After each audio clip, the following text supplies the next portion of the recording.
ओम नमो भगवते वासुदेवाय नमः। कल की किताब में आपने जाना था कि किस प्रकार महादेव जी मोहिनी रूप देखकर मोहित हो गए थे और बामन भगवान की कथा को भी जानना था। आज की कथा में हम बामन भगवान द्वारा बलि से भिक्षा में 3 पग पृथ्वी मांगना, राजा बलि को शुक्राचार्य की शिक्षा और भगवान बामन द्वारा विराट रूप होकर 2 ही पग में स्वर्ग और पृथ्वी को नाप लेने की कथा का वृतांत सुनेंगे। बलि राजा ने सोचा कि यह बटुक लगता तो है 7-8 वर्ष का और बातें कर रहा है मेरे पिता पितामह और प्रपितामह की। उन्होंने बामन जी से पूछा, महाराज क्या आपने मेरे उन पितरों को देखा है? बामन जी, मैं तो 8 वर्ष का हूँ, मैं उनको कैसे देख सकता था? मैंने तो अपने बड़ों से उनकी कथा सुनी है। और हाँ राजन, आप भी कुछ कम नहीं है। आप में अपने प्रपितामह हिरण्यकशिपु सा बल, वीरता और शक्ति है। आप में अपने पिता में प्रहलाद सी भक्ति है और पिता विरोचन सी उदारता भी। तीनों पितरों के गुण आपने एक साथ पाए हैं। आप बड़े भाग्यवान हैं।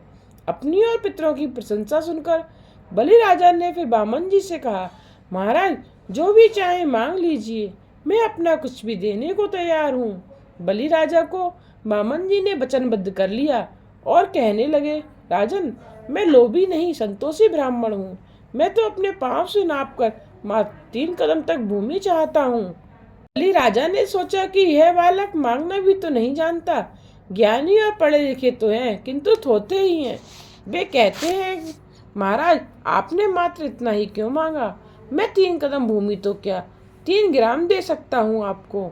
यह जग प्रसिद्ध बात है कि पूजन आदि करके जिस ब्राह्मण को मैं दान देता हूँ उसे अन्य किसी से कुछ भी मांगने की आवश्यकता नहीं रह जाती। मेरा दान स्वीकार करके किसी अन्य के पास आपको मांगना पड़े तो मेरा ही अपमान होगा। मैंने यह तो आपको देखते ही जान लिया था कि आप संतोषी ब्राह्मण हैं, किंतु केवल 3 कदम भूमि देने में मुझे बड़ा संकोच हो रहा है। मैं जानता हूँ कि आप लोभी नहीं हैं, संतोषी हैं, फिर भी कुछ और मांगिए। 3 कदम भूमि देते हुए तो मुझे बड़ा संकोच और लज्जा हो रही है। बामन जी ने कहा, राजन धन्य है आप तो ऐसा ही कहेंगे, इसमें कोई आश्चर्य नहीं। राजन आप तो उदार हैं, किंतु मुझे भी मांगते हुए कुछ सोचना तो चाहिए ना। लोभ से लोभ होता है और संतोष से संतोष।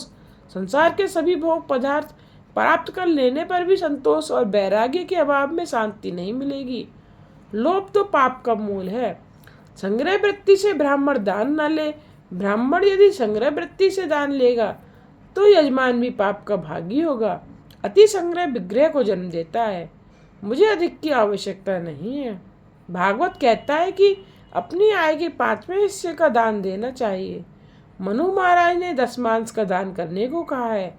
घर में आने वाला सारा धन शुद्ध नहीं होता, दान से उसकी शुद्धि होती है। भिखारी मात्र भीख मांगने के लिए नहीं, उपदेश देने के लिए भी आया है। कौन सा उपदेश है वह? मैंने गत जन्म में किसी को कुछ भी नहीं दिया था, इसलिए मेरी ऐसी दशा हुई है। तुम नहीं दोगे तो तुम्हारी भी ऐसी ही दशा होगी। राजन मैं किसी और के पास दान लेने नहीं गया, मैं तो संतोषी ब्राह्मण हूँ। तुम भाग्यशाली हो कि मैं तुम्हारे द्वार पर आया हूँ। आज मैं किसी सेठ के बरामदे में पूजा कर रहा था तो उसने मुझे वहां से भगा दिया।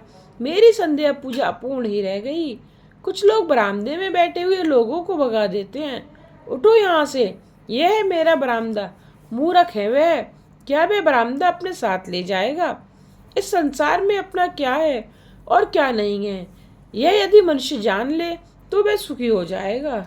आंगन में आए हुए किसी भी आदमी से पूछना चाहिए कि क्या पियोगे। हाँ, ठग और धूर्त से सचेत रहना चाहिए। ऐसे लोग दिन में घर देखकर रात्रि में चोरी करने के लिए घुस जाते हैं। बामन जी बोले, जब मेरी संध्या पूर्ण ही रह गई तो मैंने सोचा कि मेरी भी अपनी थोड़ी सी भूमि हो तो मैं संध्या पूजा तो कर सकूंगा। तुम्हें तो इसका भी पुण्य मिलेगा ही। मैं ब्रह्मचारी हूँ, मात्र 3 कदम पर भूमि का मुझे दान दे दो। बलि राजा को आनंद हुआ, चलो मेरी भूमि भी इस पवित्र ब्राह्मण की संध्या पूजा से पवित्र हो जाएगी। कैसा विरागी है ये ब्राह्मण, मैं अपना सर्वस्व देने को तैयार हूँ फिर भी नहीं लेता। बामन जी से वे कहने लगे, महाराज जैसी आपकी इच्छा, आपकी इच्छा अनुसार 3 कदम भूमि में आज आपको देता हूँ। किंतु भविष्य में आपको किसी भी वस्तु की आवश्यकता होने पर आप मुझसे ही मांग लें। अपनी सेवा करने का अवसर आप मुझे देते रहें। बामन जी ने कहा, भविष्य की बात भविष्य में, आज तो मुझे मात्र 3 कदम भर भूमि दीजिए। बलि राजा 3 कदम भर भूमि का दान करने का संकल्प करने को तैयार हो गए, किंतु यज्ञ मंडप के आचार्य शुक्राचार्य जान गए कि यह कोई सामान्य ब्राह्मण नहीं है।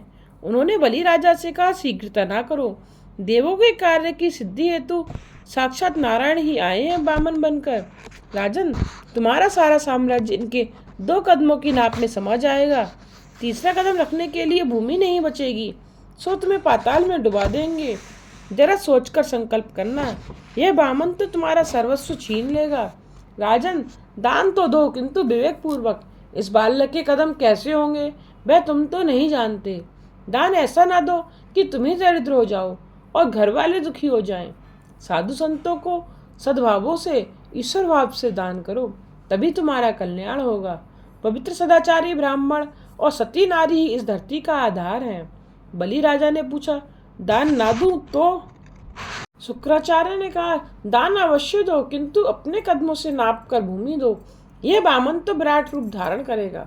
देवों के हितार्थ स्वयं विष्णु ही बामन का रूप लेकर आए हैं। संकल्प के अनुसार दान न देने वाला मनुष्य नरक में जाता है। भविष्य का विचार करके सोच समझ कर दान करो। सर्वस्व का नहीं, पंचमास का दान करो। कलयुग की संतान धन संपत्ति की सेवा करती है, माता पिता की नहीं। धन होगा तो तुम्हारे रिश्तेदार तुम्हारी सेवा करेंगे। वृद्धावस्था के लिए कुछ ना कुछ संग्रह अवश्य करो कि जिससे संतान से मांगने का प्रसंग ही ना आए। एक बूढ़ा बीमार हो गया। उसने जान लिया कि उसकी मृत्यु निकट है। उसने अपनी सारी संपत्ति अपने 3 पुत्रों में बांट दी। बूढ़े का दुर्भाग्य तो देखो, करने के बदले वह भला चंगा हो गया, किंतु अब तो उसके पास कुछ भी ना था। सो 3 पुत्रों से दुत्कारने लगे। बूढ़ा दुखी हो गया। किसी पुत्र के पास से एक बार कुछ मांगा तो वे आना दो आना देने की बात करने लगा। बूढ़े का ही सब कुछ था, फिर भी आज उसका ही परिवार उसकी अपेक्षा करने लगा। एक बार इस बूढ़े ने अपने किसी मित्र के आगे रोना रोया, तो उस मित्र ने उससे कहा, मेरे पास एक संदूक है, उसमें कुछ पत्थर भरकर ताला लगाकर तुम्हें भेज दूंगा। तुम उस संदूक को दिखाकर पुत्रों से कहना कि मैं अब इस थोड़ी सी बची कुची पूंजी को लेकर हरिद्वार की यात्रा करने जा रहा हूँ, फिर देखो मजा। संदूक पाते ही उस बूढ़े ने पुत्रों से यात्रा करने जाने की बात कही। अब तो मैं बूढ़ा हो चला हूँ, अतः मैं चाहता हूँ इस पूंजी से यात्रा करूँ, साधु संतों को भोजन कराऊं और तीर्थ स्थान में कुछ दिन निवास करूं। किसी पुत्र ने पूछा, कहाँ जाएंगे? बूढ़ा कहने लगा, हरिद्वार जाऊंगा। दूसरे ने पूछा, यह संदूक कहाँ था, क्या है इसमें? तब बूढ़ा बोला, यह संदूक अपने एक मित्र के पास रख छोड़ा था, होंगे 10-15 हजार रुपए इसमें। संदूक था भी वजनदार। पुत्रों ने मान लिया कि अब भी पिता के पास पूंजी है, बस फिर तो क्या था। सभी पुत्र पिता ने अपने अपने घर रहने का आग्रह करने लगे। मेरे साथ रहो, मेरे साथ रहो, आप अकेले ही अकेले तीर्थ स्थानों में ना रहें, यह हमें शोभा नहीं देता। संसार में क्या कहेगा? आप मत जाइए, हम आपकी पूरी सेवा करेंगे। संसार स्वार्थी है, फिर भी जीव अवेकी ही रह गया। जीव ऐसा दुष्ट होता हो, उसका उसे दुख नहीं है, उसे बुरा दिखे इसका ही दुख है। वह करता तो है बुरा, किंतु इच्छा करता है कि अच्छा दिखाई दे। सारा परिवार उस बूढ़े की सेवा करने लगा। मित्र ने कहा था कि मरते दम तक उस संदूक की चाबी किसी को न देना। आखिर एक दिन उसकी मृत्यु हो गई। पुत्रों ने सोचा, पिताजी बहुत छोड़ गए हैं हमारे लिए। लोगों ने भी कहा, आपके पिताजी 3 पीढ़ियों को हंसती खेलती देखकर सुख संतोष से हैं, अतः बिना संकोच उत्तर क्रिया की जाए तो अच्छा होता। पुत्रों ने दिल खोलकर उत्तर क्रिया की। उन्होंने सोचा कि सारी भीड़ के चले जाने पर पेटी खोलेंगे। अंत में वे पेटी खोली गई तो उसमें से तो मात्र पत्थर मिले। जगत में चारों ओर स्वार्थ का ही साम्राज्य फैला हुआ है। सुन नर मुनि सबकी यह रीति, स्वार्थ लागे करहीं सब प्रीति। बलि राजा से शुक्राचार्य ने कहा, बामन के 3 कदम से नापकर भूमि का दान करोगे तो तुम्हारा सर्वस्व चला जाएगा, अतः तुम्हें सावधान कर रहा हूँ। बलि राजा बोले, मैंने तो वचन दे दिया है, अब मना करूं तो सत्य बोलने का पाप लगेगा। शुक्राचार्य ने कहा, विपत्ति के समय का सत्य असत्य भाषण क्षम्य है। सत्य बोलना ही धर्म है, असत्य भाषण धर्म है। ऐसा कहा नहीं गया है किंतु ऐसे समय में वह क्षम्य है और शायद स्तुत्य भी। इन 4 प्रसंगों पर असत्य कहना क्षम्य माना गया है। किसी के विवाह के प्रसंग पर स्त्रियों से बात करते हुए महाभारत में भी कहा है, ना तो गुप्तम धार्यति। स्त्रियों को शाप ही है कि वे कोई भी बात गुप्त नहीं रख सकती। जब प्राण संकट में पड़ जाएं, सत्य बोलने से किसी के प्राण की हत्या होती हो तो असत्य बोल सकते हो। गाय और साधु, संत, तपस्वी, ब्राह्मणों की रक्षा हेतु भी असत्य बोल सकते हो। जिन तुम्हारे सिर पर प्राण का संकट आ खड़ा हुआ है, अपने वचन से मुकर जाओ, बामन जी से मना कर दो। ऐसे समय में वचन भंग से कोई दोष नहीं होता। बलि राजा ने कहा, गुरुजी आपके उपदेश तो बड़ा अच्छा दिया, किंतु मैं तो वैष्णव हूँ। पहले मैं मानता था कि कोई ब्राह्मण बालक मुझसे भिक्षा मांगने आया है, अब मैंने जाना कि साक्षात विष्णु भगवान मुझसे भिक्षा मांगने आए हैं। तो फिर मैं नारायण को क्यों ना अपना सर्वस्व अर्पित कर दूं। मैं वचन का भंग नहीं करूंगा।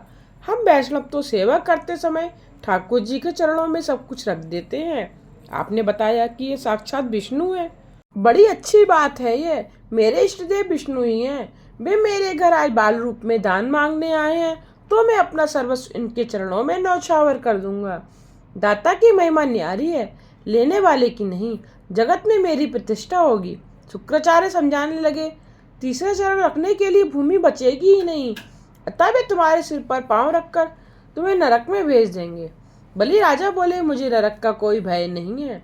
पाप करके नरक में जाना अच्छा नहीं है, किंतु परमात्मा को सर्वस्व अर्पित करके नरक में जाना भी अच्छा ही है। संपत्ति का सन्मार्ग से उपयोग करने पर चाहे जितने विघ्न क्यों न झेलने पड़े, शांति ही मिलती है। इस लोक में और परलोक में सुखी होना है, तब धन का उपयोग विवेक से करो। धन का सदुपयोग ना होगा तो मृत्यु पर्यंत शांति नहीं मिलेगी।